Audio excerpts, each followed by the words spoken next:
বালিচৰত আবদ্ধ ৰ জাহাজ বন্ধ হল মাজুলী যোৰহাট সংযোগী ৰ ফেৰী সেৱা সমস্যাৰ সন্মুখীন যাত্ৰী 10 দিন ধৰি জলসেৱা ব্যাহত মাজুলী যোৰহাটৰ মাজত বালিচৰতে আবদ্ধ হৈ আছে জাহাজ কাৰণ হ্ৰাস পাইছে বৰলুইতৰ জলপৃষ্ঠ যাৰ বাবে মাজুলীত ফেৰী চলাচলত সৃষ্টি হৈছে সমস্যাৰ পৰ্যটকসকলৰ লগতে ইয়াতে যিখিনি চৰকাৰী বিষয়া হওক বা আমাৰ যাত্ৰী হওক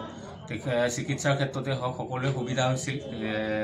জাহাজখনৰ যিটো সেৱা আগবঢ়াইছিল কিন্তু বিগত কেইদিনমান ধৰি দেখা গৈছে যে ব্ৰহ্মপুত্ৰৰ জলস্তৰ হ্ৰাস পোৱাৰ কাৰণে চলাচলত কিছু অসুবিধা হৈছে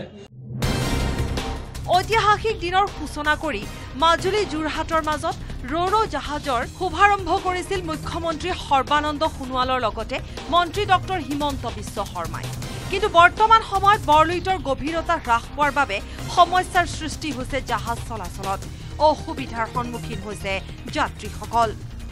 আৰু ৰ জাহাজখন যাবৰ বাবে পানীৰ গভীৰতাটো বহু পৰিমাণে লাগে সেইবাবে বিশেষ চিন্তা কৰিবলগীয়া নাই যেহেতু বাৰিষা আহি আছে পুনৰ ৰ সেৱা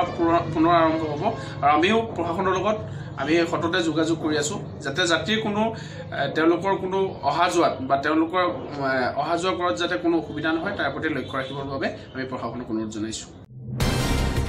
মাজুলীৰ ৰাইজৰ আশা বাৰিষাৰ আগমনৰ লগে লগে আকৌ আৰম্ভ হ'ব ৰ জাহাজৰ সেৱা